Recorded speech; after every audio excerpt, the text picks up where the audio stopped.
on a plane. Ooh. I'm headed straight to the moon. No point of playing these games. You know that we never lose. Please tell me, heard the news. All they been talking is wavies. They saying they out of this world. We been invaded by aliens. Guess you don't know what I mean. Guess I can show what it be like. Ladies and gentlemen, it's official. We're back. Creating Ambition. Welcome. This podcast is designed to positively impact individuals with mindset, strategy, and inspiring stories to achieve the greatest version of yourself. We're back. I hope you guys are ready for another fantastic episode, and I hope you're just ready to get your mind right. Before we dive in on today's special guest, we have to give a huge shout out to number one, Mr. 110 and Rambo Lee, the Chief, for this amazing intro music. Also, we want to shout out the ever so wonderful Spread the Positive Network and my boy TD on the ones and twos.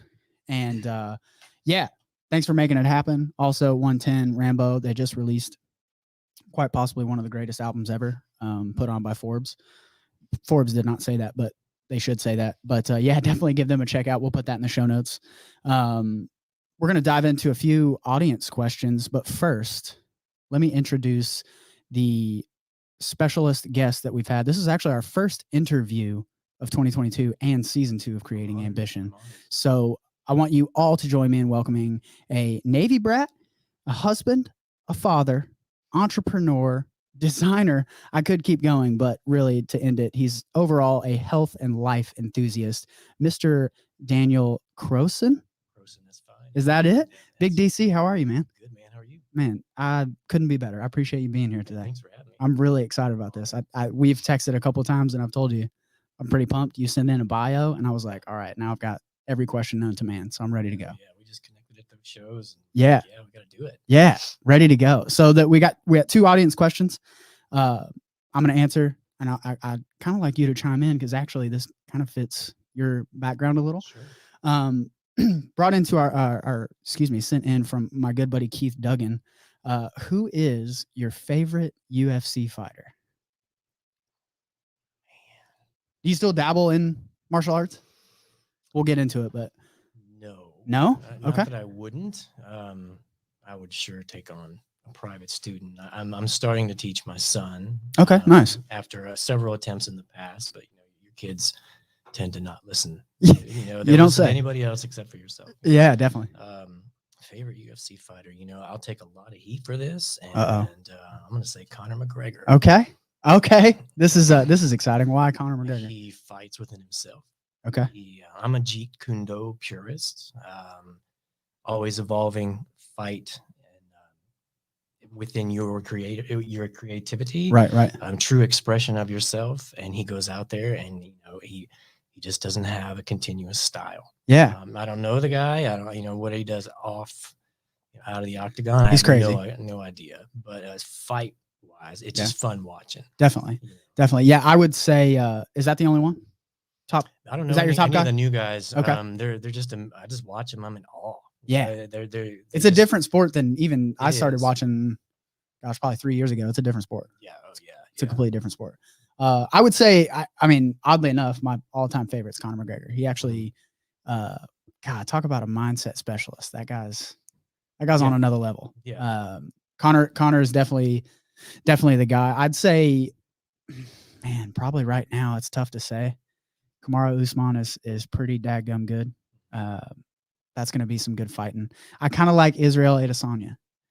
He's massive. I don't even know how tall he is, but the kid can fight. He's pretty flamboyant, pretty good with his style, stylistically. I mean, his nickname's the Style Bender, so he's pretty good. But yeah, Conor McGregor's a G. I think he's one of the greatest.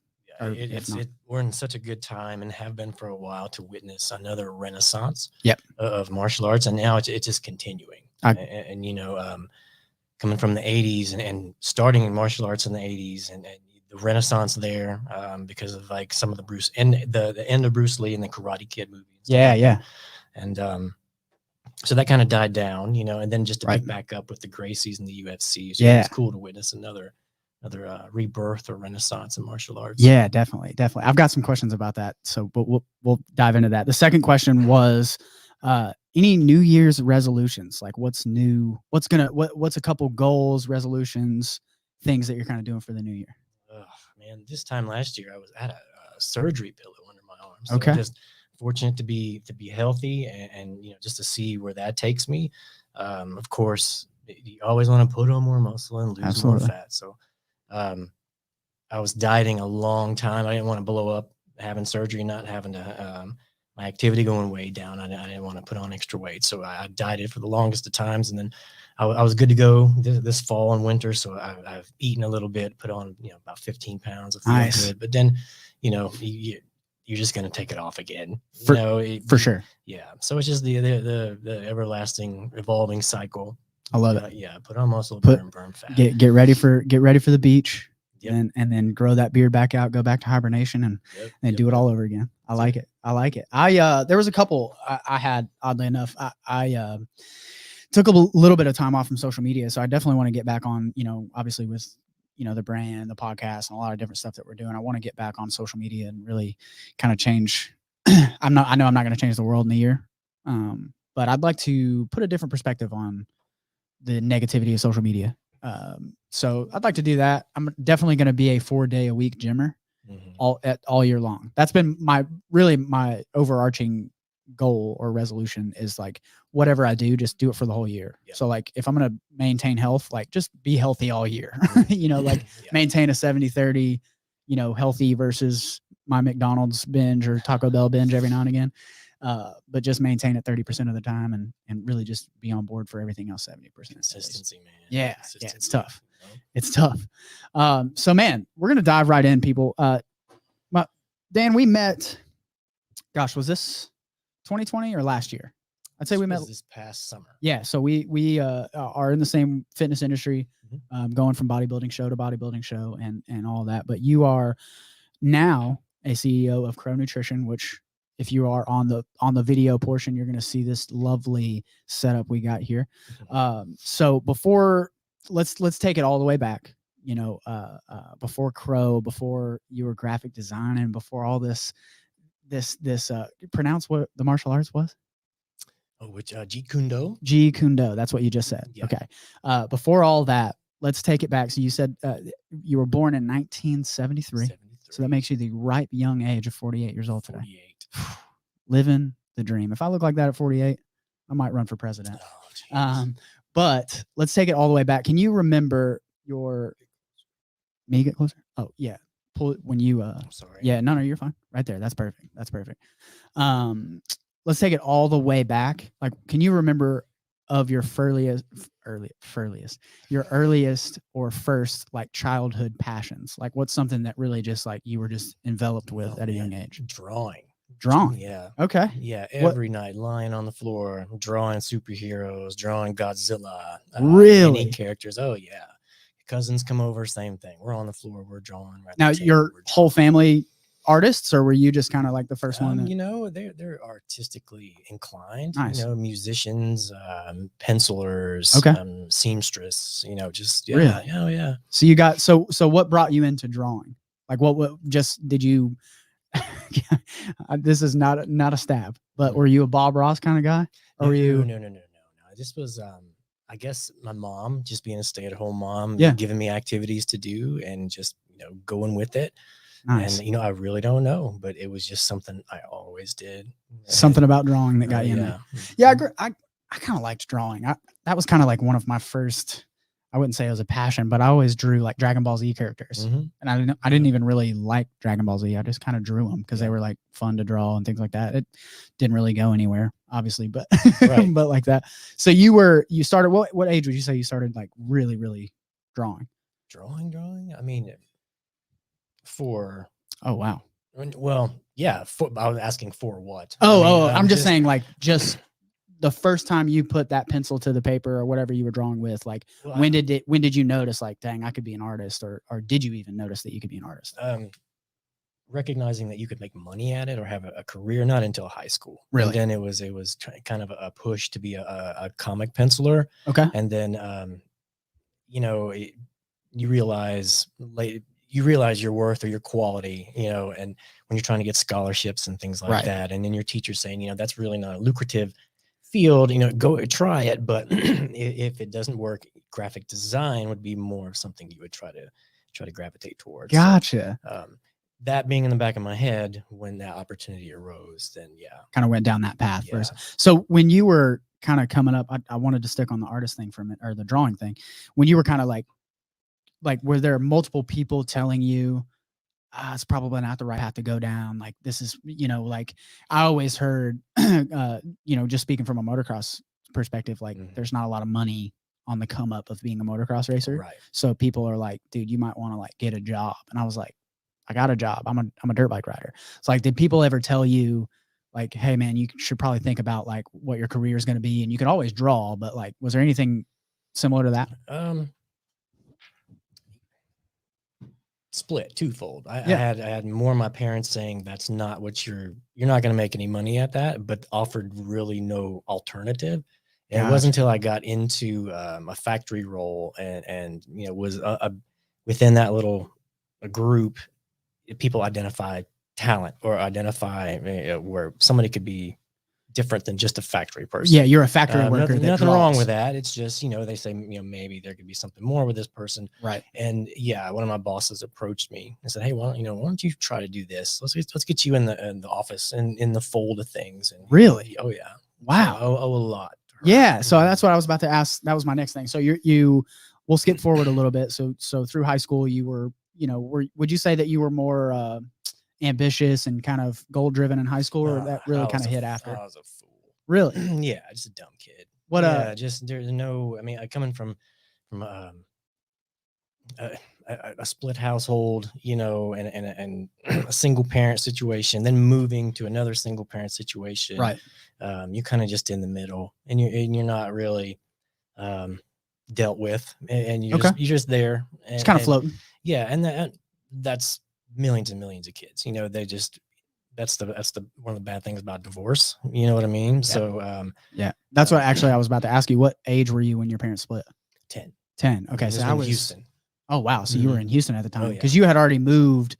For the audience, you grew up in San Diego, then you went from San Diego to Oklahoma City, then to Texas. Oklahoma City, then New Orleans briefly, and then settled in Houston, lived there for a while. And that was kind of considered that's where I grew up. Okay. I moved here when I was a freshman in high school, and grew up here as well. So Gotcha. So you really kind of cut your teeth in Houston, and then your young adult life to now would be here. Yeah, I was able to settle down and just live that neighborhood subdivision life, and something I didn't have before, and just learn and be a kid. Definitely from place to place, and playing ball and things like that. So would you say? So I've always believed that, just looking back on my life, and I'm 28, so I've always looked back. There's been several milestones. I call them milestones. Other people say defining moments. Would you say that your parents splitting at 10 was that kind of like your first wake up call into life, or did it kind of mull over later? Definitely. Was it like, I don't mean to dive too deep, but like, was it mutual? I mean, everyone was okay, or was it kind of like, at least on your end, as far as like, you didn't favor one side? It was more like, okay, I'll just, my parents are getting a divorce. And well, I mean, I knew the lingo. So, I mean, when you hear, well, I need to start job hunting and things like that, then you're going to move again. And so I stayed with my mom in Houston when my dad moved up here. I was tired of moving. I had friends. I had a life, and despite it being hard on her, single woman, and all by herself, in her 20s, I chose to stay there. And for that time period I was there, and just a better person for it. I can empathize a lot with that situation. For sure. It wasn't the best of economic situation, so I can kind of empathize with that. What age were you when you were 10 to, till you moved here? 15. Oh, wow. So you were there. I mean, I was there from age 8.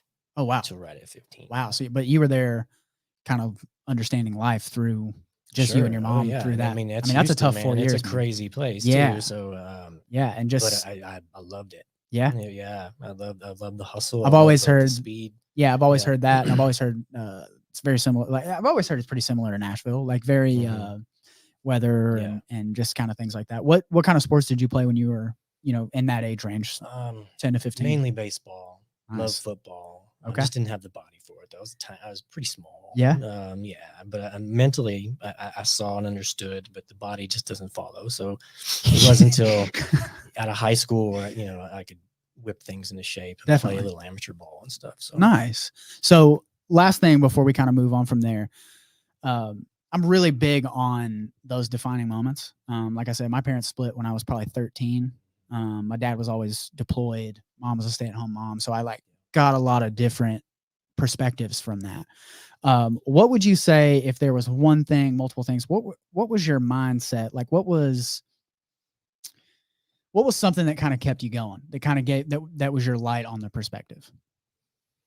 Man, like the light at the end of the tunnel, I should say. Crazy FOMO, fear of missing out. Really? You know what I mean? I mean, knowing that there's something out there that you're good at and several things, and if you could just grasp onto one and ride it like a bull, and not just ride into the iceberg over and over, but ride it and with success. You know what I mean? And so that's why I'm always open to new things. I'm always trying new things and putting two and two together. And that foundation was laid at 10 in Houston, Texas, when you kind of started that process. I mean, you're kind of a broke kid, and you're like, man, I got to get my stuff together. I've got to, or you get a crappy job right out of high school, and you're just like, man, I can't do this when I'm 40. When I'm 35. Definitely. So you better get your stuff together, man. Yeah, that is an interesting perspective because with those defining moments, you hindsight 2020, like you don't know what's going on at the time. Yeah. But looking back on it now, like especially just speaking from my end, was like I was so close-minded at that time. And once that was like really one of the first kind of life things that happened to me. So once it hit, I was like, wait, what now? And then like once that happened, it was a domino effect. And then it was like, okay, let's take a deep dive, and figure out who you are and what you want and all those things. So that's why I like I said, hindsight, like those moments are awesome because you get to experience that. Like you wouldn't be the man you are today if that wouldn't have happened. Right. You know what I mean?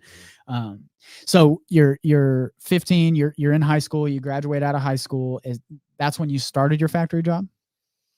I mean, after a couple of different jobs. No, I went right to work on a road crew, man. Keep in mind, when I was in high school, I was chubby, not fat, but I was there, almost there. And so I've got to back up. I'm sorry to cut you off. Yeah. Because you're a shredded piece of meat right now. Oh. I need to know what the chunkier version of DC looked like.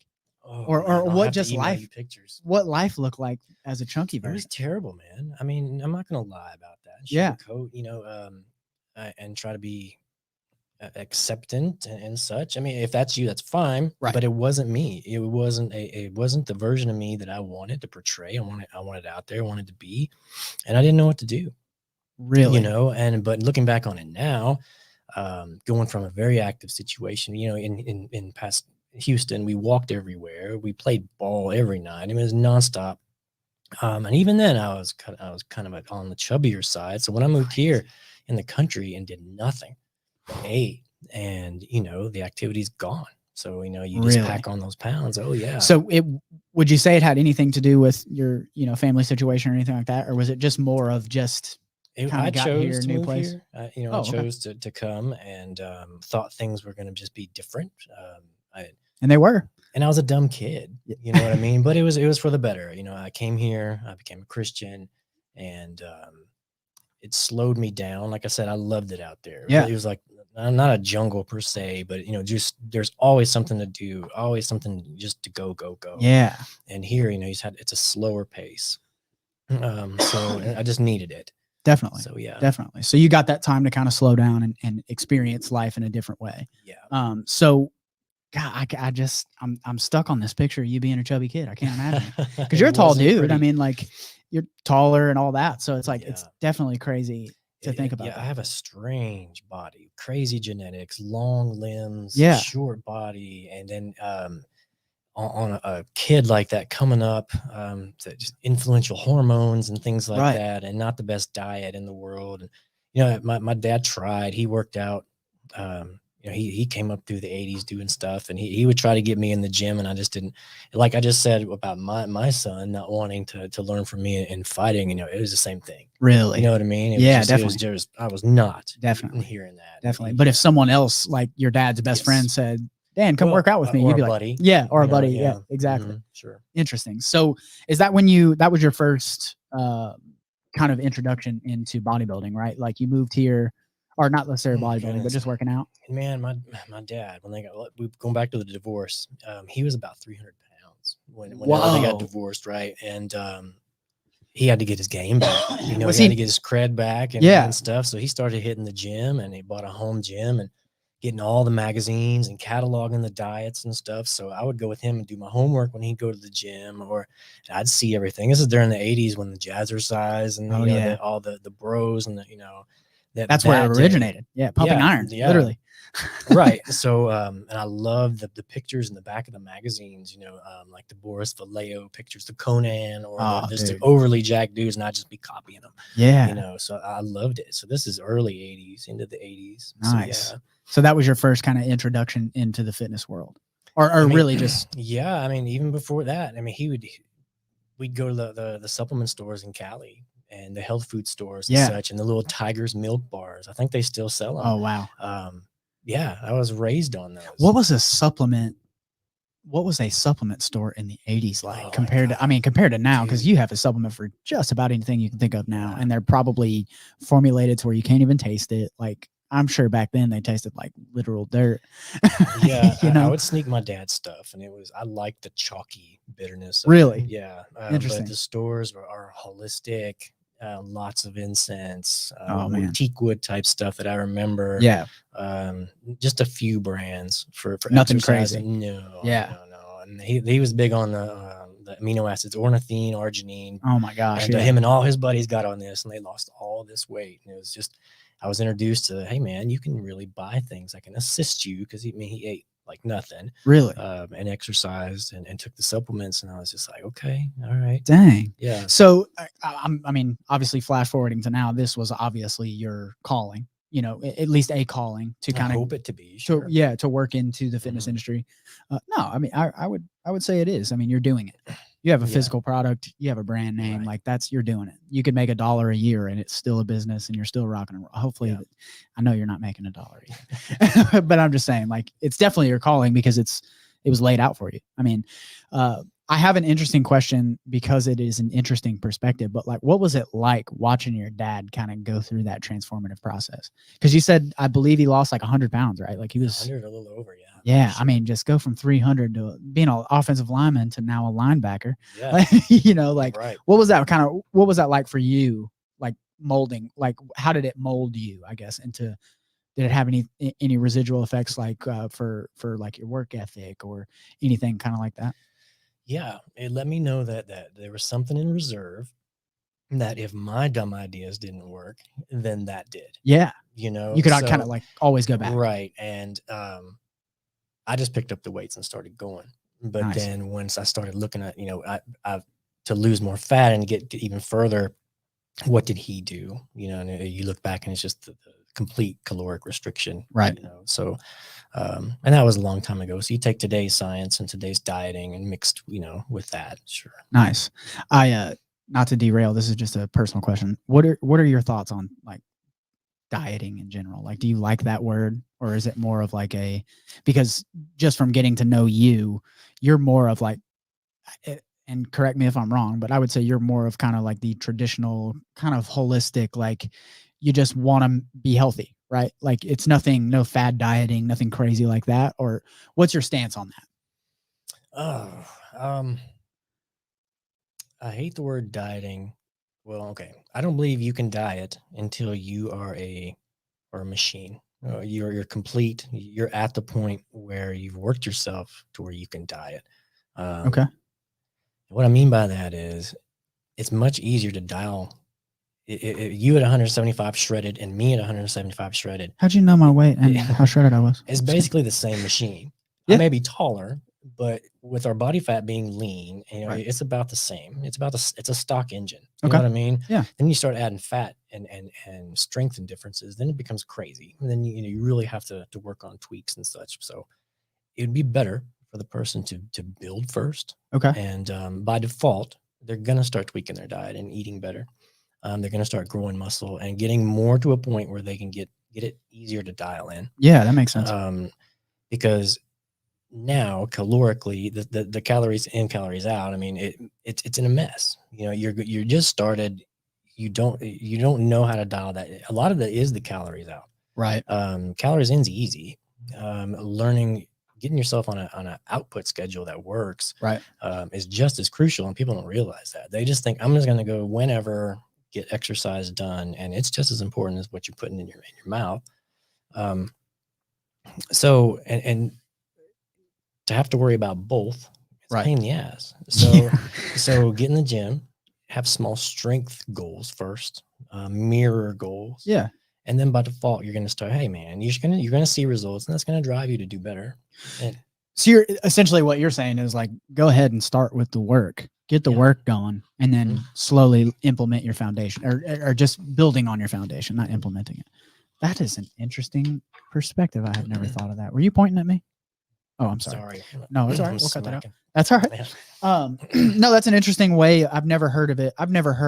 While I did a little bit of research today, and I've never heard it put like you put, like a stock engine.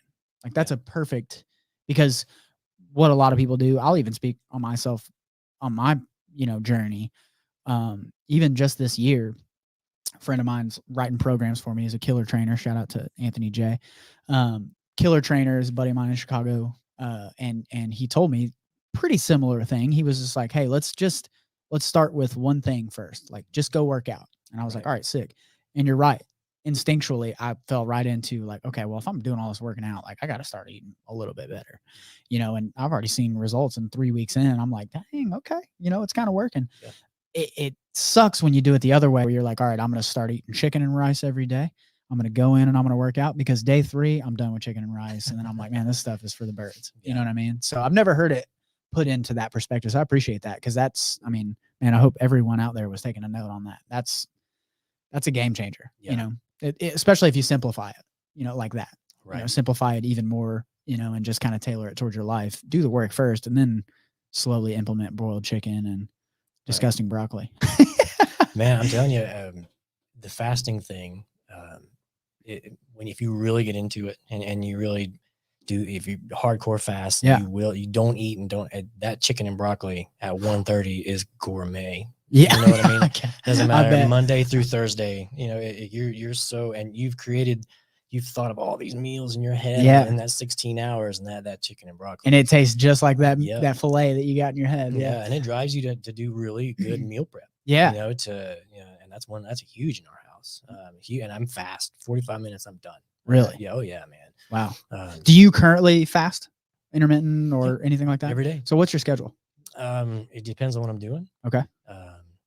If I am trying to gain and try to be more on the lean side, my meal cutoff is about 8:30, 9 o'clock. Okay. And then I won't have anything. Well, that's a lie. I mean, I have my intra fast, my morning cardio, 4:45 morning cardio. Got it. Hour. Real easy on the bike, play Call of Duty. Nice. Nice. Yeah. You're the first person that I've ever heard that does that. That's sick. Oh my God. Yeah. Well, I mean, having a family and stuff, it's the only time you can really. Oh no, 100%. Yeah, I usually, like, if I do morning cardio, usually I go straight to the gym, hit my workout, and then I'm done. Yeah. But usually if I get a long time for morning cardio, I'll throw a good podcast on, or just go through my YouTube cycles and stuff like that. So or catch up on shows. Yeah, something like that. For sure. For sure. So yeah, the intra fast all the way till 11:30, which is 1:30, 2 o'clock is the actual meal. So just a standard fast would be from 8:30 at night till 1:30. Okay. But that's a 16:8, right? It is. Okay. But you can cheat that. Back it up 2 hours to 11:30 and have yourself like an essential amino acid drink. Okay. Mixed with like a half a scoop or scoop of collagen just to round out the amino profile. Yeah. I'm not too thrilled on the EAA formulas yet, but collagen always does that, and that'll low cal break your fast. And then if you're bulking, you can use that and just add nuts or something to Okay. some Brazil nuts or almonds, and just up your calories right there. Interesting. But yeah, that right there is a game changer, man. Why we'll go back into all this. I just intermittent fasting. Corey's over here literally on just gleaming from inside to inside. He showed me apps, the Body Fast app. Mm-hmm. He used it, showed it to me. I have yet to use it because I'm lazy. Yeah. But Corey is a fantastic intermittent faster. And I told him today, I was like, dude, Dan's going to blow your mind on just little nuggets all day. Yeah. But I'm very intrigued because I got into intermittent fasting for brain health, like, because it's so good for your just cognitive function in general. Like, I can wake up in the morning. I wake up at 4:30 usually, out of bed no later than 5, but all day I'm clear. You know, even especially after you have 2 or 3 cups of coffee, you're ready to freaking like I could hack into the Pentagon, yeah. You know. But I've always been intrigued with the cognitive side of it. But for working out purposes, what does the aminos and the collagen, what actually is that acting and doing when you break your fast like that? Well, you're essentially empty, and you have an amino acid profile or a pool in your liver, and floating around, and by that time you've probably used it up. As in what's stored, your body then uses to work. Sorry. Right. Gotcha.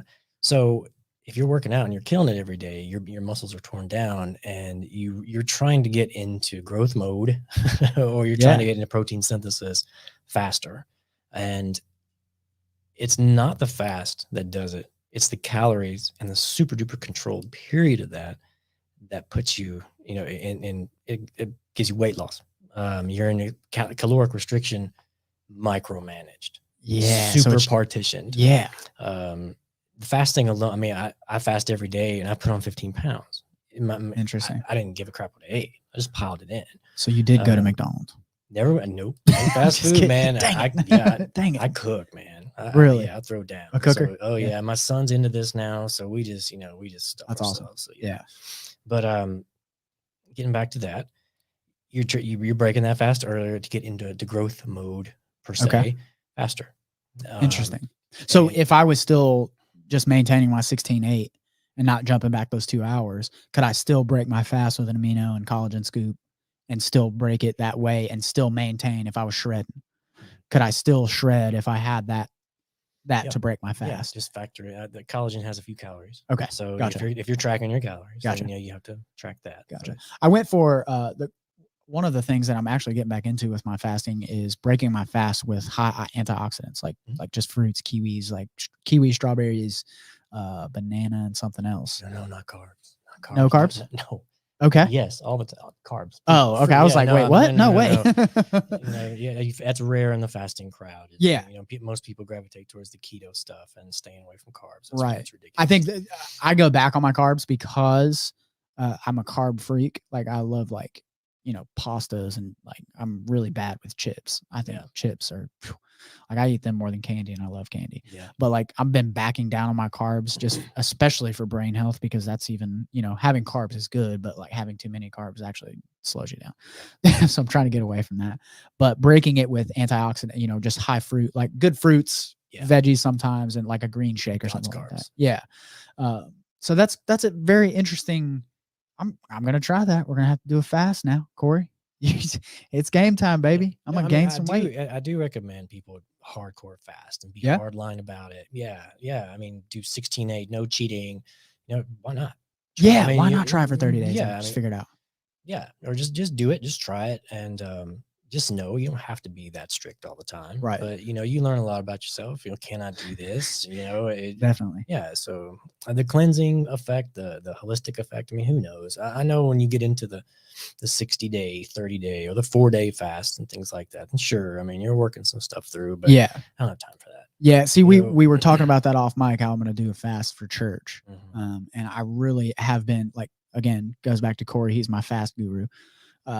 This guy's gone on like 24, 36-hour fasts. Sure. And I'm like, man, biblically speaking, it's in the Bible for like big decisions and things like that. You give, all of that, you give that to God. And I really want to start implementing that in my life because I do love fasting. But there's a few things we've talked about before. We talked about it off mic.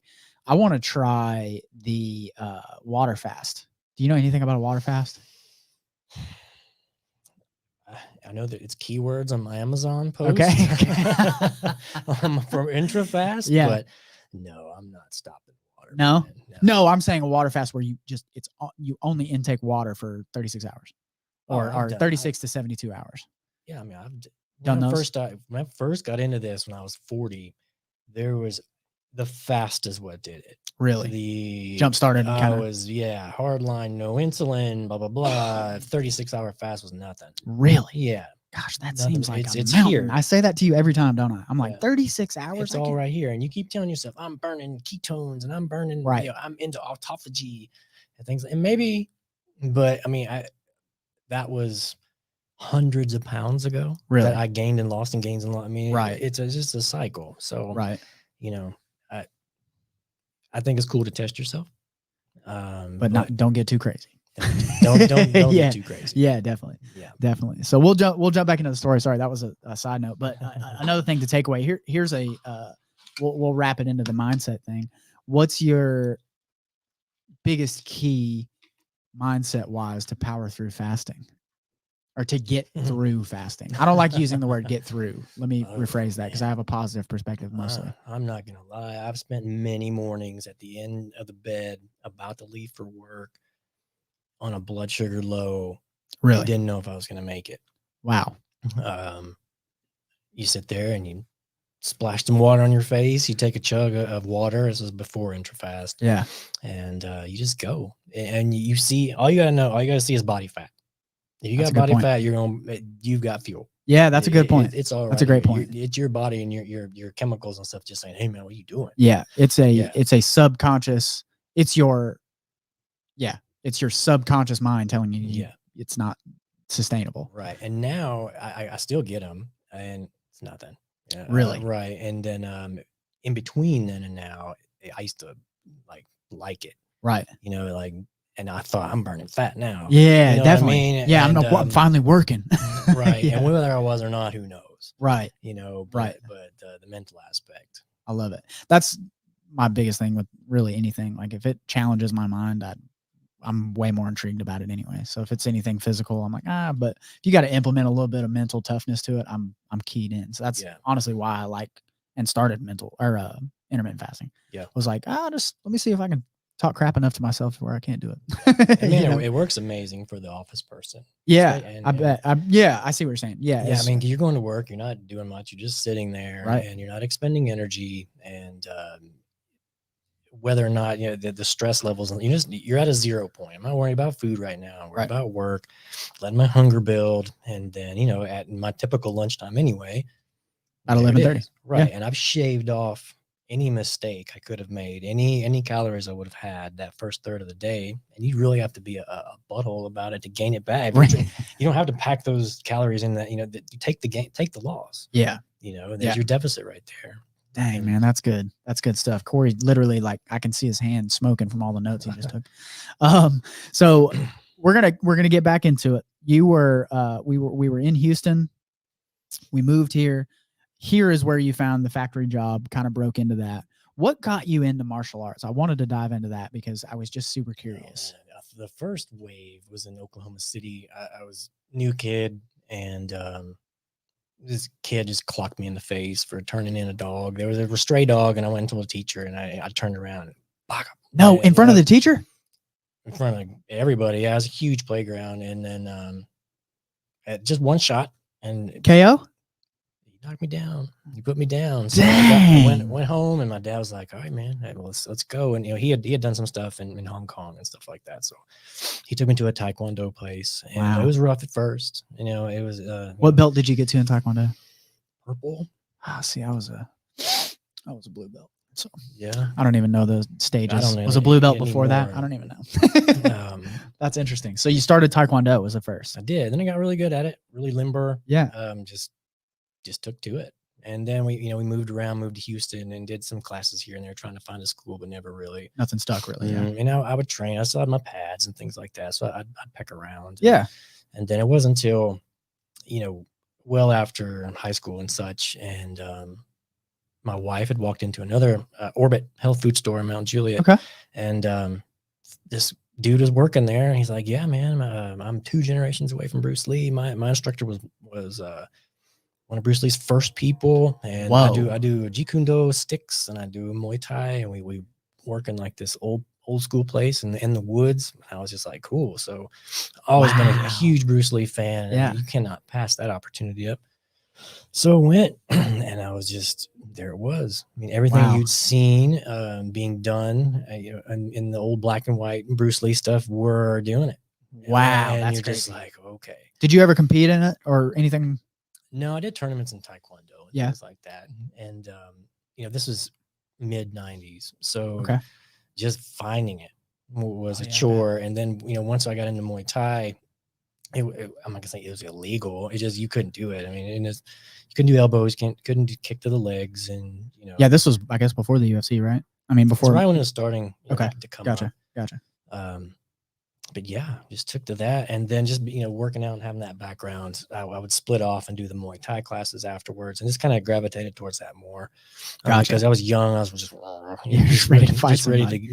That's interesting. That's an interesting story. I feel like a lot of people break into the fight game or just understanding fighting from stories similar to that kid socking you in the face. Mm-hmm. Like I got some kid threw a football at my groin area, like from like 4 feet away when I was like 9 years old. I was like, what is this kid doing? And it was in school, and I punched him. I don't know if I knocked him out. The story I like to tell people is that he was knocked out. So hopefully he was, hopefully he wasn't, hopefully he's okay now. but that's like how I was introduced to Taekwondo, and getting into that was like, I came home, was like, yeah, I got in a fight today. And my dad was like, my dad was an old school, whatever you use nunchucks in. I don't know. Several. Ones, yeah. It's one of those, karate or something. But yeah, he was like, man, I used to do that all the time. Like, we should take you guys, you kids need to be in karate. We're like, all right, cool, sick. We were there for like 3 weeks, skipped a couple of different ones, and I was in Taekwondo for a little bit, and then quit. Now I'm like I want to do jiu-jitsu and all this other crap. But anyway, the reason I like to talk about the fighting is the mindset attached to fighting is, oddly enough, like you have to be very mentally tough to fight someone. Like you're fighting another human being to essentially the death. I mean, really. So you didn't compete or anything like that? Nope. When you got out of, or excuse me, let me back up. Nothing. I was backing up. I lost my train of thought for a second. Dang it. I was going good, and I lost my train of thought. Pull out my note. Yeah, outside fighting. Okay. So moved here, jumped into, I'm sorry that I keep forgetting the name of it. Jeet Kune Do. Jeet with a T? Yeah. Jeet Kune Do. So doing that, what were you doing at the time for work? So was this the time that you were kind of going to school for graphic design and things like that? I had worked my way up at the factory. Yeah. At this factory. And I was in a welder division. We would import, source welders, put our name on it, and sold it under the larger brand name. Nice. So it was a very small division, and I was doing a lot of the assisting the product developer in the technical manuals, the photography, and then also doing the customer service, also doing the engineering testing, reliability testing, and the reporting on that. It was ISO facility, so you had to keep records of all that stuff. Right. Just doing that, and just got married. My wife worked at the same place, but at another building. And we had hit it off, got married, and like I said, she walked into this place and told me about it. So wow. Yeah. So I'm a true Trent Denson's gonna smile from ear to ear when he hears this, but I love. I think it's like, that's just hands down one of the coolest things in the world. Yeah. How'd you and your wife meet? Naomi, right? Naomi, yeah. We're at work, and man, she's hot. It's just, I was enamored, and she has a unique look about her. Yeah. And I was in the engineering lab and younger guys and stuff, and they're like, man, hands off, dude. She's a Jehovah's Witness. No way. Yeah. I'm like, I don't give a shit. Yeah. What's a Jehovah's Witness? You know what I mean? So, and I was had a Baptist background. That's all I knew. Wow. A little different. A little bit. A little different. But, you know, falling in and out of the church over the years, and you develop different ideas For and sure. such. Just feeling it, you know, when you feel it, when the Holy Spirit's talking to you, you don't listen. That's the time when you can shut everybody else 100%. And that's what it was. Just me and her. Her parents were the same way. They didn't like me. My parents didn't like her, just by default. No way. And we didn't care. So, because we like I said, I gotta be careful. That religion has its ways, and it kind of hurt her family. And then I'm coming from a divorce, and I'm telling you, I mixed between two families coming together. So we both knew what it was like to kind of be the creative middle. Yeah. That was, you know, left out. Yeah, so definitely. We knew, you know, we just related. That's awesome. So yeah. And man, young and struggling, paid for our own wedding, government housing at first, and then just killed it. Really? Just go. Yeah, man. She's a perfect partner to have, because That's you can't, that pace is exhausting. Yeah. And whenever you fall, they're there to pick you up, and Absolutely. vice versa. And that's why it's important to find, if you're that way, it's important to find someone like that as well. Yeah, definitely. Because you're going to need them, and they're going to need you. Definitely. Like I said, it's exhausting to keep that pace up, but then, you know, the next morning they're ready and good to go. Man, that's sick. You know, see, that's why I love, man. It puts a smile on my face every time. I do. Yeah. I love it, especially something like that, because I don't know what society is doing nowadays, but men don't normally talk about things like that. And I find it fantastic that you just said, yeah, you're going to need her. Like, you know, in your mind, you're always like, I don't need anybody. I'm a man. I can do this. And you're like, at the end of the day, man, I'd really like to just lay my weary head upon your shoulder and do a good cry. After 20 something years, it's easy. When you're in the first 5, 10, you know, you're like that. But after, when you've been with this person, you're just in awe of how they are through decades, not just a couple years, but you see what they can do. And so that's your teammate, ride or die. That's awesome. Shout out to you, Naomi. We appreciate you. Hopefully you listen to this podcast. I mean, having someone like it's been, if I could give advice, we've been doing this for 20 something years. I was just longevity. People are always saying, how do you do it? How do you do it? You know, and the meals, the kids, and all this stuff like that. And you have to have that partner that respects what you do. Maybe they don't have to do the same thing you do, but they have to respect your passion, and they have to see that passion in you. Yeah. And that's important. And they're cool with saying, all right, man, go to the gym. Okay, go, you know, ride your bike.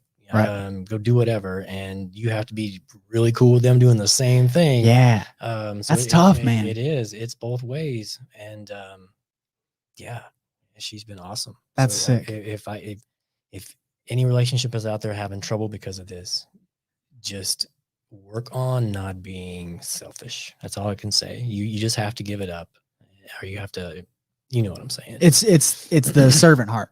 It's the, what can I do for you to make your day better? And then in turn, my day ends up being pretty damn good. You know what I mean? Oh yeah. Man, that's sick. So you said you guys been together 20 years. Since 97. Wow. So she's been with you through the come up. It's been the whole. Sure. Yeah. That's interesting. Okay. So before we go any further, I have to know, so we're out in the factory, rocking and rolling there. You find this hot chick that you end up just happen to fall in love with and get and do the marrying thing. What brought us to Crow Nutrition and let's just jump forward from there. What's Dan doing to make Crow Nutrition a real life thing? What's Dan doing? Because I do remember from the bio, you were experimenting with your own supplementation, like making your own, because you felt like there was something missing. Yeah. So how did kind of have that process start to where we are today? Sure. I mean, I worked at GNC part-time while I was going to school. And like I said, I was a hard gainer. So, and knowing that there's answers in there somewhere, I began to study any studies I could get a hold of, anything in the back of magazines, anything in the books that they put out even at GNC on the racks. There's really good scientific books out there. Definitely.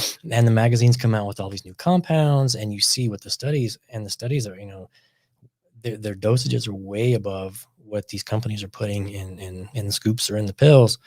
And that always didn't sit right with me. So once you could buy raw ingredients when the internet was even young, 98, 99, there's a couple bulk outlets. You could buy things and mix up your own stuff. And it was disgusting.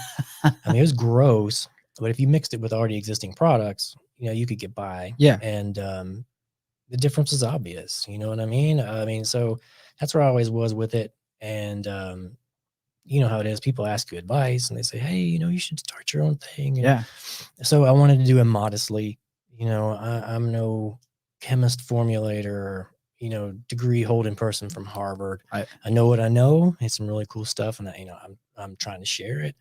And trying to bring some products to the market that are unique and fill voids and gaps that, you can only do so much with protein. But there's gaps in between these products. There's different types of protein. There's different types of pre-workouts you can make, not just your standard citrulline, beta, and things like that. And that's kind of what we did with Rumble. We want to fill gaps like that, little unique niche type stuff. Definitely. And it's hard. I mean, we're at a boutique level. We have virtually no retailers, and we don't have a lot of hype. And these, they tend to want to have products that drive themselves, which I can understand. So it's hard, but we're growing, and we've got a pretty decent customer base on Amazon. Nice. So we got some. Crow was started what year? 2020? 2020. Nice. I mean, you put down the LLC and everything in 2019, but then it carried over. Gotcha. And then right when COVID dropped, that's when. So did you. You're right. And, Yeah. Oh my goodness. Yeah. Yeah. So. Yeah. So what take us through that? What was COVID like with launching a new company? Because to backtrack briefly, you had started a few companies prior to Crow. I did. I had a brand named Headshot, and actually trademarked the name, which I was lucky about that. Man, I was just about to ask how you got that trademark. Right. And it was more of a gun brand. I'm a 2A guy. Okay. So it was more of a tap out for guns. Remember, this was when tap out was big. Yeah. So well, I was just don't about to hold it against say. me. Yeah. Not quite affliction, but a tap out for the gun Call of Duty crowd. The first really good Call of Duty had just come out, and I was like, there again, avoid. Yeah. There's no clothing for that, no apparel or Right. such, and I did my best to fill that. I did gun show after gun show after gun show, and didn't do too well. But we would get approached by MMA people, and they're like, "Hey, man, and that was when it was starting to come up really, really big. Local shows everywhere. I mean, Friday, Saturday, all the time, and it's like, sure, we're not making much money here, so let's do that, and it just took off. Wow, really? So then we started adding shorts and more some fight gear and stuff, and just rode that out for about 5 years. I mean, I killed it. Yeah. What was the highest revenue? Oh man, because of the sponsorships and stuff, I would never crack more than 30 G's a year. Yeah, but still, man, that's pretty good in that market. Right. And trying to operate debt free, that money went right into inventory, of course. And it was high end stuff, and we had foil and printed tags, and it was high end apparel. Wow. And we had a killer booth, and you have to pay those fees to be at those fights, man. So I cannot imagine. And you're talking Friday night, Saturday gun show, Saturday night fight, Sunday the next gun show from the following day. Saturday, so you're talking 3 to 4 shows sometimes every weekend, and we just went, and it burnt me out. It really did. So you were 5 years in, and that's when kind of all that. It did. We were being approached by some, like not approached by UFC, but it was getting to the point where through other people's their brands were kind of sketchy. Then they started taking notice of that and charging brands the $200,000 to $100,000 fee just to be a sponsor. Yeah, that's so that hit right when we were coming up, right about to wedge into that space, and they're like, "Nope, you got to have it. Yeah, come on in here. Where's your $100,000?" Yeah. Which for any brand, even if you're doing hundreds of thousands of dollars in revenue a year, is hard to do. Right. We would be on, submission of the night and things, the fighter shorts and things like that. And we really didn't sell that much. Really? So, and so you really had to, if you're going to play with the big boys, you got to have big money. Yeah, definitely. And I mean, the same goes for the supplements. So it just went to 5 years, and then all the like the theater shootings and things like that happened, and this is Headshot. Bad You name for know, theater right? shooting. So you know, I'm just like, I'm done. Yeah. You know, I'm done. What was the gap between Headshot and now Crow? 20.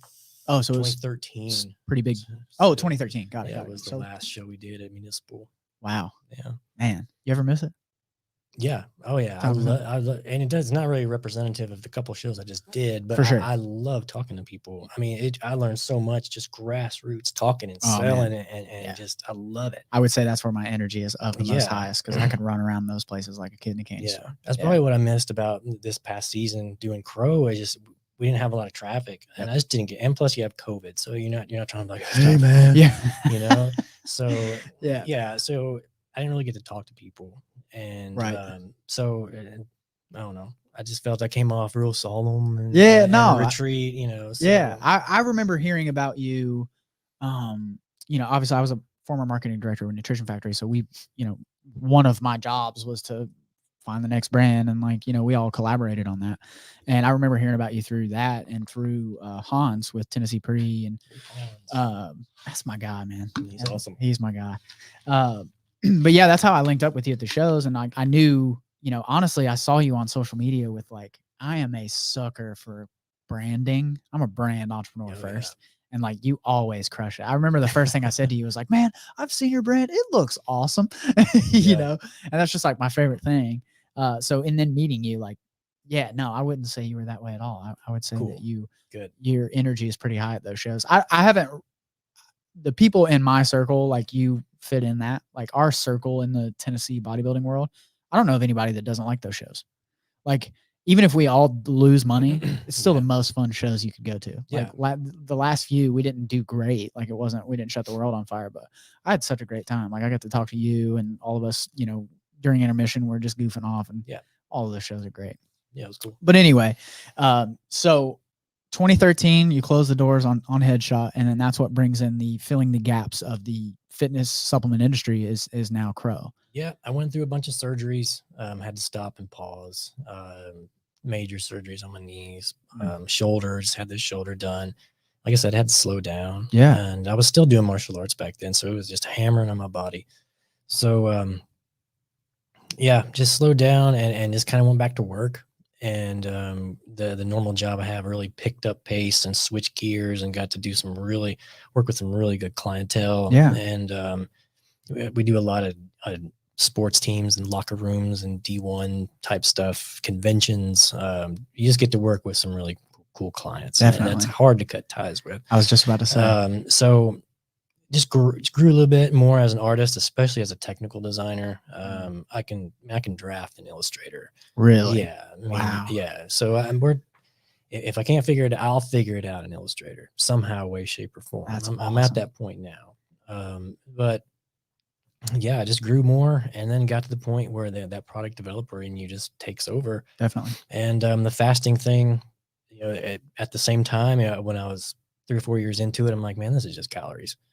I mean, it's right. So, because I would eat and eat and eat and never gain weight. Well, why am I not gaining weight while I'm eating these carbs? And more carbs and never gain a pound. Wow. So, and any time of the day. So outside within the fasting little periods. Right.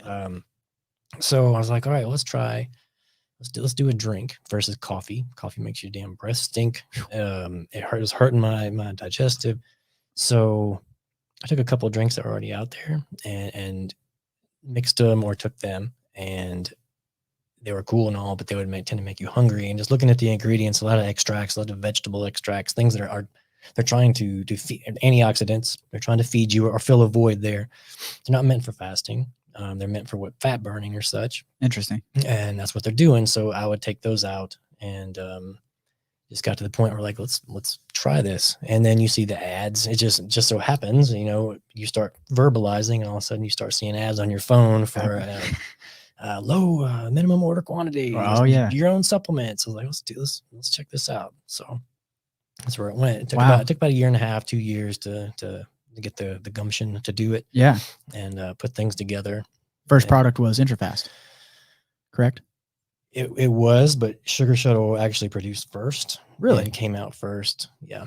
Interesting. Why was that by design, or was that just, The production schedule. gotcha. Everything. Well, yeah, just Yeah. being the little guy, not a disrespectful thing, but like when you're doing lower minimums than, let's say, a C4 or a Cellucor, you're going to get pushed to the back regardless. Definitely. You know what I mean? So yeah, I get Everything it. lives or dies by their production schedule. 100%. So yeah, and they had the ability to run the pills first. Gotcha. Without the Interfast. So it was a little bit quicker. It did. And the Interfast had a problem, and we had to ship it back right when COVID hit, and they were shutting down the trucking lines. And Oh, so man. I was worried things were going to get caught in between because they were just shutting down these trucking stations. What was your mind like when that happened? Oh my God. Why wouldn't it? You know Yeah. what I mean? That's that's why so wouldn't it be, That's God's funny way of saying, all right, can you really handle it? Right. And like, You we're going through a pandemic. I'm trying to launch a company. And the political rhetoric back then was really crazy. Yep. And you just knew something was wrong.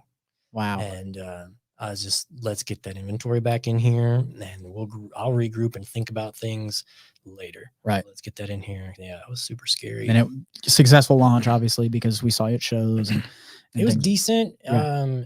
Again, man, it takes so much marketing money to get tough. that stuff out there, and you really have to hit it off with these reviewers and things, and they're not always free. Yep. So if you don't get in the right circle or the groove of things, you're gonna have a hard time. Definitely. And, I'm not. It's cool and all. I'm having fun, but it's not easy by any means. I harp on that. I think the last show we did, it was either the last show we recorded or the show before that. I spent 10 minutes on how crazy hard life in general is, but like dove in a little bit on just entrepreneurship in general. Like it doesn't matter any business that you start and try to run, it sucks. It's super difficult, super rewarding at the same time. Like, don't get me wrong. And all of those rewards outweigh all of the crazy struggles, at least in my eyes. I mean, similar, like when we first launched Ambition, it was 3 SKUs. Yeah, no, it was 4 SKUs. It was 2 baseball tees. I'm sorry, gosh, it was 8 SKUs. It was 4 hats, 2 baseball tees, and 2 t-shirts, and they were all down a size. Yeah. So if you ordered a large, you had to size up to an extra large. They were all missized. So I was like, I don't know what to do. You know what I mean? Like hindsight now, I did probably the best thing I could have. Just told everybody, hey, these are sized wrong. Sure. Like just get an XL if you're a large, basically. We just sold our last piece from that first one 4 years ago, like last year. Apparel's hard, man. It's tough, man. And everyone makes it, that's something that, and it's honestly, it's very similar, knowing what I know about the supplement space, like everyone wants to make their own pre-workout and this, that, and the other.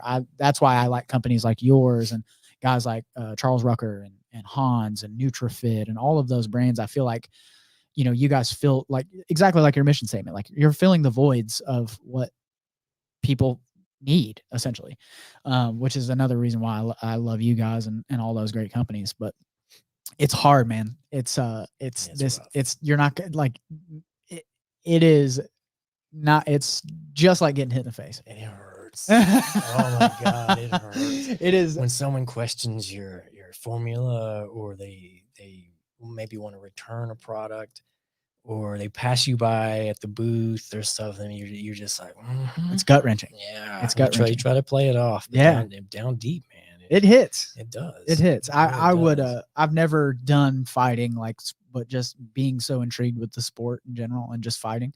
I equate it so much to that. Like, that's why I feel like dirt bikes kind of molded me to who I am today, because like there's nothing like traveling halfway across the country to go get last place and then have to drive back and have a positive mindset to go to the next race. It's super difficult to do. Like, I can just vividly remember seeing the redness from my dad's face of all anger. And I'm like, gosh, man, like, all right, let's swipe another $400 to get home and we'll try it again tomorrow. You gotta want that. Yeah, man. It's the same thing. I feel like entrepreneurship is the exact same. Like last round of a fight, you're in there, you gotta want it. Yeah. If you don't want it, you will get beat and have to go home and put ice on your eyeball from someone knocking you out. You know what I mean?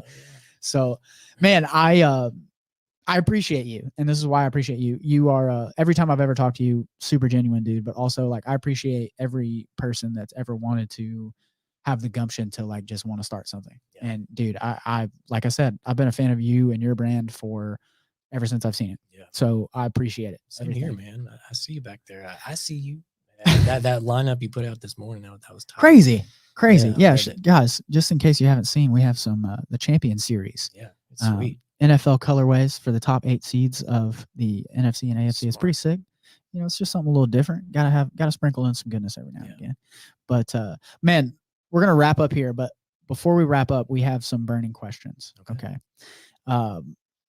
These are always a few things that I ask every show. So here we go. What are 3 foundational principles for Daniel Crowson? That's a big one. It's loaded. Foundational principles. So to add context, Ambition Threads was built off of my foundational principles, which is hard work, faith, and persistence. So you can't do anything without hard work. Got to have faith not only in a higher power, but you got to have faith in the process, faith in yourself. There's multiple avenues for that. Persistence, just like we were talking about. You're going to get punched in the face usually every day, but every time you get punched, it's all a matter of just going through what's the old saying? I used to go to school uphill both ways. Like just keep it going. You know what I mean? So 3 foundational. 3 foundational. In no specific order. Nope. I would say just the first one that comes to mind is patience. Ooh. Shut your mouth. Okay. You know, not everything requires your answer, and if it does, think a second. Be patient. Be smart. And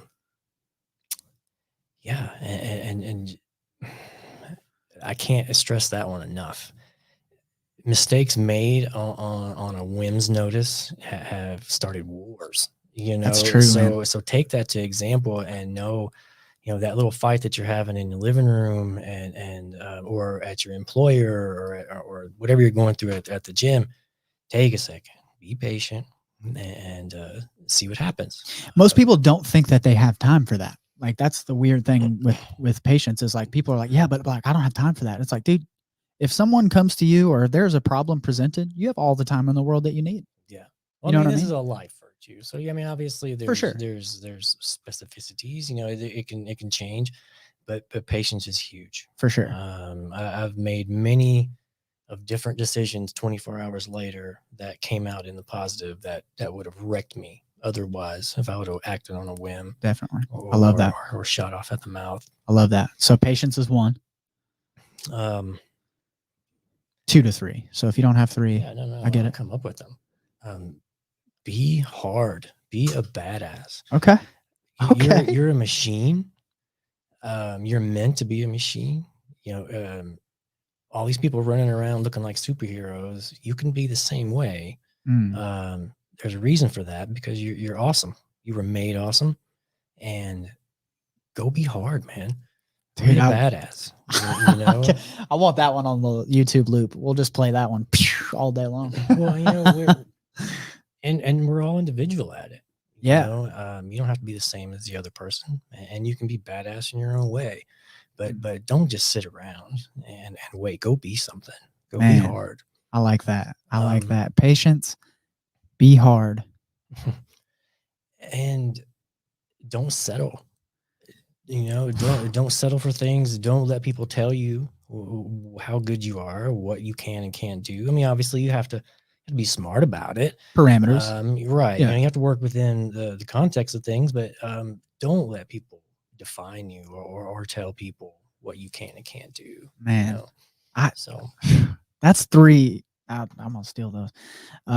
Okay. What is one thing and or multiple things, but what is your motivation to continuously just chase progression? I want to be seen. Okay. Dive in on that. I want people to see what I can do. And that's not vanity. No. I'm not doing this for no damn reason. I didn't come here to play. I want people to see this. And because of that, I believe it's good. It's not just some stuff. I just don't want to be seen be a clown. I want to be seen to be respected. And, I came here to do it. You know what I mean? I like that. Do you think that came from fighting or anything like that? Or was that just innate? It's innate. Yeah. Yeah. Yeah, I definitely do believe that you either have that quality. I have that quality. I respect you on that on another level, because I agree. Like, I used to struggle with it being like, I used to think it was like me wanting to be the guy. Like, oh, that's the guy. Like, everyone loved the guy. It's like, as much as I want to do that, I want to do that from a light of like no, I want you to think that I'm the guy because of what you became, type thing. You know what I mean? Yeah. And I used to struggle with that a lot, but I do genuinely think that there are two types of people in that world. You either get in and get it, or you just ain't got it. You know? Right. Yeah, man. I can't stand seeing people get stepped on or treated wrong, and that, it doesn't matter who, whether that person believes in the things you do or the way you are. Someone being disrespected or getting their feelings hurt, that just kills me. That crushes me. And even your worst enemy, you know what I mean? I just can't. It's tough to watch it. Yeah. Mm-hmm. Do you think, on that same note, just to devil's advocate you, do you think that that's still necessary? Like, do you still think that there should be someone, like, arguably, I feel like I have a chip on my shoulder. Why? Couldn't tell you. Maybe it was the parents' divorce and the struggle that I went through there. Maybe it was you're a small town kid, you're not really going to do anything with your life, which has been told to not only me, I'm sure everyone's heard their own version of that. But like, do you still think that that's necessary? Do you still think that that's something that can still light a fire in you? No. I think you can't go through having a chip. It'll run out. You can't have hate forever. You're going to have to find, I always tell people, wake up demons. If you got to do what you got to do, you got to wake up demons, because you don't have any, you reach a point where you can't hate anymore. And you've already worked through all your problems. You're big or you're ripped, or, you have to find more motivation. I literally wrote down in my notes in here the other day of like, okay, when you prove them wrong, then what? Right. You know what I mean? Right. It's the same thing you're saying. Like, you can't have that chip forever, or you're going to get to that point of like, bodybuilding is an awesome sport, but it is a terrible God. So I've never seen something that could be so healthy and life-changing and then turn around and be so unhealthy, detrimental and to some people, deadly. Yes. So your motivations, you're going to have to check them. I can't tell you what they are. And everybody in that gym all has different motivations. Obviously, we all look different. We're all moving different. We have different expressions on our face. 100%. So you're gonna have to find your motivations from somewhere. And now that. To me, it's just I just want to be a better me. Yeah. It took me a long time to figure out how to that diet and all the things above. And now I've got it, and I want to work with it. Definitely. I don't care what anybody else thinks. I'm just that old man in there. He used to be big. You gotta stop saying that old man stuff, man. 48 is for sure the new 18. No. It doesn't feel like 18. Don't do that to me, man. I got arthritis in both my left shoulder. I wouldn't start martial arts then. I mean, that's fair. Jiu-jitsu, sure. Fair. Yeah. But kicking heavy bags and stuff like that takes a toll on you. See, now you're gonna talk me out of it. I'm just kidding. Let's turn the tables. 2 questions. 1 to 2 questions. You're the interviewer now. If you could ask Tylor Gentry anything, what would you do? What is your motivation behind knowing how hard this is, knowing you already been through a couple of cycles of inventory and such? Why do you keep doing it? Man, I meditate on this quite a bit, but I genuinely think that the small town, like when I was 13, 14 and like was hit with life, I didn't understand it. I didn't understand when someone said, you grow up, your parents are always like, you can do anything you want. You can do anything you want. Well, the first time you go to do something that you want, there will be someone to back you up or to flip the reverse of, yeah, but you can't do that forever, or you're not going to make money at that, or blah, blah, blah, blah, blah, blah. I want to prove all that to be true, that you legitimately can do anything you want. I grew up in Eagleville. You know where that is. Yeah.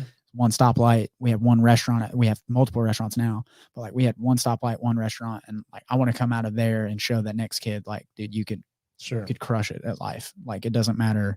It's not money. It's not anything like that. It's just a mindset and a heart thing. Like, if both of those can align, you could be a president or whatever. Okay. And then piggybacking off of that, what makes you think your brand is better than anybody else's? Man, it's ambition. It's all innate. You practice that. No, this is, dude. I served you a softball. No, not at all. Actually, I just believe it more than as the sky is blue is exactly that. Ambition is innate in every single human. Like, even you could take a serial killer and there is a level of ambition to a serial killer. Yeah. There's a level of ambition to alcoholics or drug addicts or CEOs or presidents, like you name it. There's a level of like, I've got to, like, I always equate it to a drug dealer. If you've ever noticed, like, people who smoke crack or anything, sorry for language and all that stuff, but like people who are really bad off on drugs always get drugs. And it's impossible to some people, but other people it's like, no, dude, it's just what I have to do to get by. I love that. That's like, how do so how do you verbalize that in a positive light? It's ambition. It's the deep desire to just want the best for yourself. That's what it's always been. So if that's in a clothing or a, you know, a podcast, whatever we're doing, that's exactly that's it. Just employ multiple crackheads. Let them know that, teach them. Hey, drugs are bad, but you could sell this T-shirt for me. Right. Okay, dude, solid. Now you got me working. Last question, my favorite question. Before I ask it, let people know where you are, where the best places to find you are on social media, websites, all that. The best place, the most beneficial to this company is if you purchase it from the website, crownutrition.com. Every product that we have is on Amazon as well. I know, you know, you get the benefits of Prime and free shipping. It ships the same day as I get the order. Got it. I know, and the lingo is funny. Ships within 2 or 3 days. It ships that day. Gotcha. Amazon and crownutrition.com, and we have a couple of retailers, but they don't have stock. Okay. So yeah, and we're re-upping the IntraFast. We're out of one of the flavors of IntraFast. We only have the Copperhead, the orange peach. Gotcha. The other one we sold out of. It's amazing. Is that your favorite? Yeah, I was just about to ask you. So, but we are in another round of flavoring with a new supplier. So sweet. That Southern Mountain Gospel flavor is really popular. So we're really trying to match that, and we're having it's an okay time. Yeah. But we really have to hit that. Gotcha. And then plus another flavor. Gotcha. So crownutrition.com. It's also found on Amazon. But if we would prefer you to Crow Nutrition. And then your Instagrams. Yeah. Crow Nutrition Co. Crow CEO. That's you. Join me on both. Yeah. You know, I'm going to be picking up the social media here. That's one thing we lack. I'm a one-man show. Yeah. I'm a one-man show. From the shipping to the formulation to everything. Definitely. So, you know, check it out. Cool. Well, dude, if it, whatever we can do to help, whether that's marketing, I'll even come over and help you ship stuff. I love the process. I wish I had that much, that many orders. So. Well, we'll get there, but I appreciate your time. My last and final, just burning question. Yeah, man. So 2 ways to look at life in general, business, however you pursue your progression. Are you someone that loves to win? Or are you someone that hates to lose? And why? Man, that's a good question. I would say I hate to lose. Okay. I don't like to rub in any victories. Okay. So as I mean, not losing means you won, but attitude wise, I would never rub that in. I think that maybe that goes back to, like I was saying, I hate to see anybody get trampled on or anything. I could totally relate, especially now when you're a parent and you're somebody's kid. You know, I agree with you so much on a different. Yeah. So I hate to lose, because that, I guess that's the selfishness inside me and 100%. The vanity. On a devil's advocate level, like, we are all, you know, everybody here is under that, like, losing is truly learning, because I genuinely believe it is. Yeah. But that doesn't mean you have to like it. You know, I hate to lose. I'd rather, like, if you and I right now, if you were like, dude, I could beat you in a foot race, I'd be like, okay, let's go. I haven't ran in months, but I would do everything I could to beat you. Like, that's because I just can't stand losing. Now, what I learn, absolutely, and I'm okay with learning, but I don't want to. You know, I think that's one reason why, when it got to where fights were becoming legal or okay to do, and I was a little bit older, and I was like, well, you know, do I really want to do that? Yeah. You know what I mean? And if I'm going to have to try to hurt somebody, you know, and you teach for so long, and you just have that nurturing nature, and it come around time to where you put up or shut up. And I was like, man, I've never got in the ring. I can't train someone in that mindset to I'm gonna get somebody hurt. Yeah, you know what I mean. Well, it's a So different mindset. I can teach the art, but Right. I can't teach the ring side of things. Yeah. And that's one reason why I got out. It came to that point where like, man, you got to open up a gym. Had a lot of people. Really? And Wow. yeah. So it was yeah. So I was like, no, just not gonna do it. wow. Who am I to open up a fighting gym? I can teach I can teach the art. Right. Taekwondo is an art. Muay Thai is the ring art. And that's what was really the moneymaker. So I was like, no, I can't do that. It is different though. It is different. It's a different Hugely to show someone the correct way to fight versus the mentality. Sure. I mean, even down to to wrapping hands. I know how to do that. I can try, but there's rules to that stuff, and there's ways you got to do it. And I can do it now, but at the time, I was like, no, I'm not about to be a poser and get somebody hurt like that. Or they're gonna all come in and beat me up for posing. Yeah. That's awesome. Well, dude, DC, Daniel, Dan, the man. Thank you for having me. I appreciate your time, man. This was man. Loads of fun. Anytime. Guys, throw up a good 5-star review. If this brought you any value, share it to your friends, tag myself, tag Daniel. And man, until next time, get your mind right and be ambitious. Yes, sir. See you guys.